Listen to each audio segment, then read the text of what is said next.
إذا سي مازن شريف، من ذكري كان عندك تعقيب يبدو لي على اللي كان يقول فيه أو ربما اللي كنت نقول فيه أنا. تفضل، الكلمة لك. بالنسبة لموضوع النقاب، أعتقد أنه الإشكال الذي يجعل البعض يرفضه تماما هو أنه رأوا فيه فرضا لنمط حياتي مختلف عن النمط التونسي، وهذا طبعا جعل البعض يعتقد أنه دخول النقاب من خلفه مرجعيات معينة قد يمثل خطورة.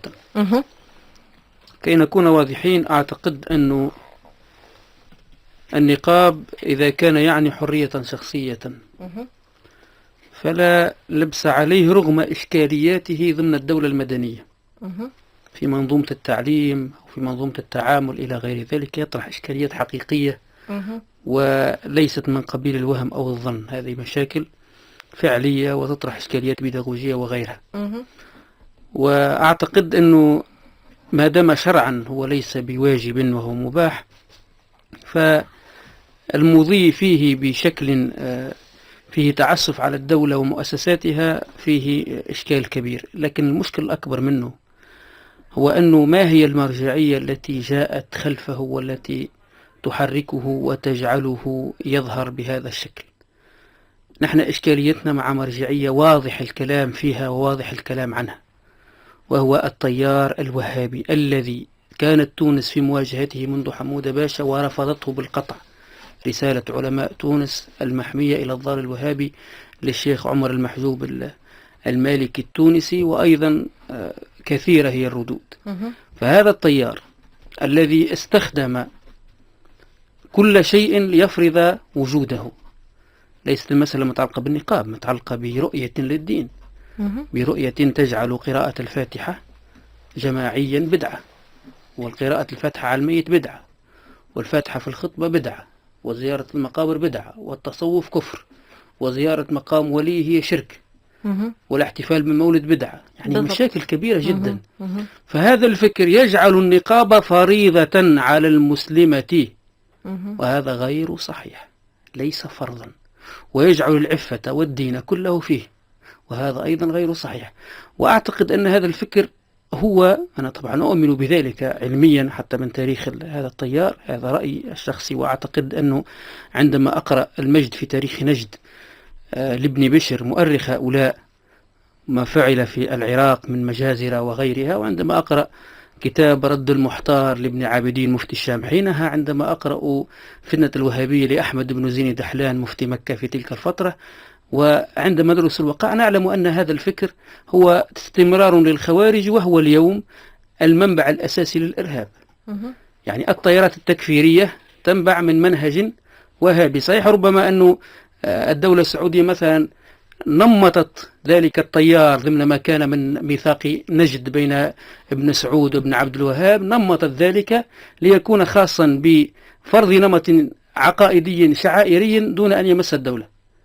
استطاعوا ذلك، لكن صدر ذلك الفكر بالتعسف إلى مالي والصومال وإلى العراق في مجموعات القتل، مجموعات الموت، وجاء إلى تونس بدءا من حرق زوايا إلى افتكاك المساجد إلى غير ذلك، والنقاب ضمنه.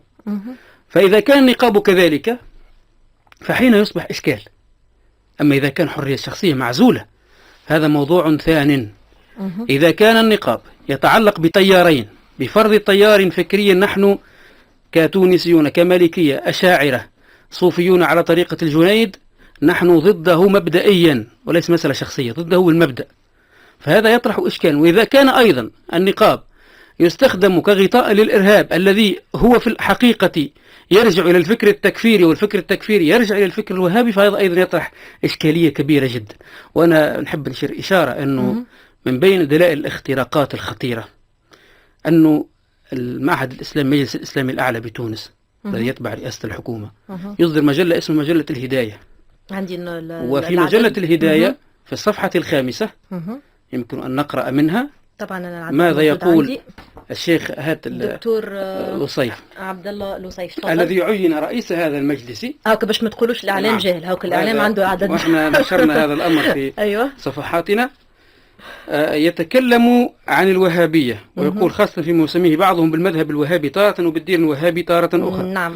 والحال أنه لا يوجد مذهب وهابي ولا دين وهابي، إنما توجد حركة إصلاحية قام بها الشيخ محمد بن عبد الوهاب في زمان ومكان محددين لإصلاح ما فسد من العقائد الشركية في بلادهم. هل أنت يا سيدي الكريم وأنت تمثل مجلس الإسلام الأعلى وأنت ضمن الحكومة التونسية وضمن رئاسة الحكومة وفي عدد يتناول الإرهاب والعنف والتطرف في ضوء الإسلام، وفي عدد يتكلم عن مكانة العقل في فكر الشيخ محمد الفاضل بن عاشور، هل أنت أعلم وأثبت وأكثر حجة من سيدي عمر المحجوب علامة تونس ومفتي مفاتيها وإمام أئمتها في زمن حمود باشا، ومن الشيخ التميمي ومن الشيخ ابن كاراء من الشيخ ابن كيران هذا المغربي؟ هل أنت أعلم من مفتي مكة في تلك الفترة أحمد بن زين دحلان؟ هل أنت أعلم من ابن عابدين من الشيخ الحضرمي؟ هل أنت أعلم من علماء الحجاز كلهم الذين وجهوا رسالة أولى للسلطان سليم الثالث يستنجدون فيه من الوهابية الخوارج، والذين أرسلوا رسالة ثانية للسلطان محمد علي يستنجدون به، ثم أرسلوا إليه بعد أن دمر ابنه إبراهيم باشا تلك الدولة رسالة أخرى يشكرونه على ذلك، ويقول هؤلاء خوارج قتلوا الناس وقتلوا الآمنين وكفروا الأمة، وهذا موثق بالأدلة والحجج والبراهين، ثم إجماع علماء الأمة كلهم من زمن الخوارج على ضلال الخوارج ومن زمن الوهابية على أنهم ارتكبوا القتل، بل وإجماعنا جميعا وإجماع العلماء على أن هذا الأمر يكفر المذاهب الأربعة ويكفر الأشعرية والماتريدية ويجسم الله إلى غير ذلك، بل إن الأمر أننا نعلم أن الإرهاب إنما يرجع إلى الفكر التكفيري، وما التكفير في الحقيقة ما التكفير إلا يرجع لهذه المرجعية. فأنت عندما تتكلم بهذا الأمر وتقول الشركية، إذا ما يفعل في تونس من حرق مقامات، من افتكاك مساجد، والذي تطور بعد ذلك ولديه نظرية التنظير والتكفير والتفجير، وتكلمنا عن التمشي الدقيق عن هذا الأمر قبل أن يبدأ في تطوره. يستمر بعد كانت عاود لنا التنظير والتكفير والتفجير، ينظر يسقط الإنسان في التنميطات والإسقاطات والمغالطات، نعم. فيجعله يفقد التمييز والنقد والتحليل، ثم يمضي به إلى التكفير، يكفر نفسه ثم يكفر الناس، بعد ذلك ينطلق إلى التفجير. وهنا نماذج كثيرة، إما يفجر نفسه، إما يكره الناس، يفتك جامع، يمضي بليل فيحرق مقاما، أو يقتل شكري بالعيد، أو ينطلق إلى سوريا ليموت في معركة لا يفهمها. هذه الشبكات اللي تأخذ شبابنا وبناتنا ويأخذونهم في أمور حقيقة مؤسفة. عندنا 2000 تونسي في آخر إحصائية قتلوا في سوريا في حرب على دولة عربية مسلمة، وهذه الدولة تعيش ليست ثورة، في بدايتها كانت ثورة وأخطأ النظام التعاون معها في درعا، هذا ثابت عندنا، ولكن بعد ذلك تحولت إلى مؤامرة دولية تريد تدميرها، عوض أن يوجه السلاح إذا كان يجب توجيهه، إذا كان من واجب الأفراد وليس من واجب الدول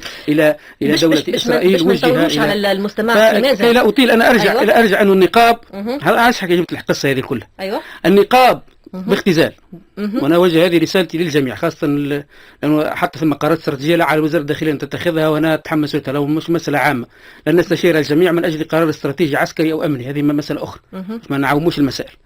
النقاب إذا كان مسألة شخصية، مسألة شخصية وحرية شخصية، يجب إيجاد مشروع التعامل معه يراعي حقوق الإنسان وحريته في ارتداء لباسه مما لا يعطل الأنظمة المدنية، وتجد الدولة وزارة التربية وغيرها منظومات لأجل هذا.